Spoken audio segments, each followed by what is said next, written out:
সালমানের কথা না শুনে পস্তাচ্ছেন ক্যাটরিনা।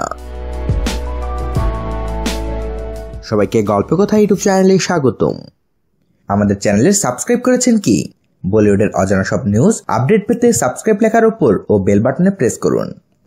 ক্যাটরিনা কাইফের ক্যারিয়ারে যার সবচেয়ে বড় অবদান তিনি সালমান খান। বলা যায় ভাইজানি এই বলিউড সুন্দরীর মেন্টর আর প্রিয় বন্ধু। কিন্তু মেন্টরের কথা না শুনেই রীতিমতো পস্তাচ্ছেন ক্যাটরিনা।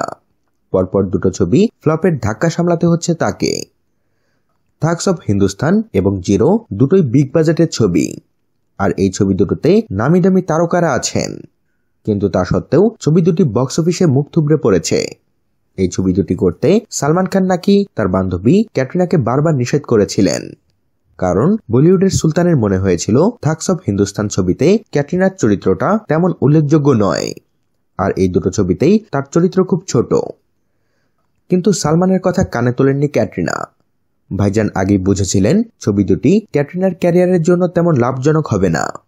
তবে শাহরুখের আগে সালমানের কাছে জিরো ছবির প্রস্তাব এসেছিল, কিন্তু সালমান ছবিটা শাহরুখকে করার কথা বলেন। আনন্দ এল রায় পরিচালিত এই ছবিতে ভাইজানকে ক্যামিও হিসেবে দেখা গেছে। ক্যাটরিনা আর দ্বিতীয়বার ভুল করবেন বলে মনে হয় না। এবার থেকে তিনি মেন্টর অর্থাৎ সালমানের কথা শুনেই চলবেন। এই বলিউড সুন্দরীর ডুবন্ত ক্যারিয়ারকে একমাত্র সালমানই পারেন উদ্ধার করতে। শিগগিরই আলী আব্বাস জাফর পরিচালিত ভারত ছবিতে এই জুটিকে দেখা যাবে। ক্যাটরিনার শেষ হিট ছবি টাইগার জিন্দা হ্যায়, এই ছবিতে তার বিপরীতে ছিলেন সালমান। এই জুটি হয়তো আবার একটা হিট ছবি উপহার দেবে।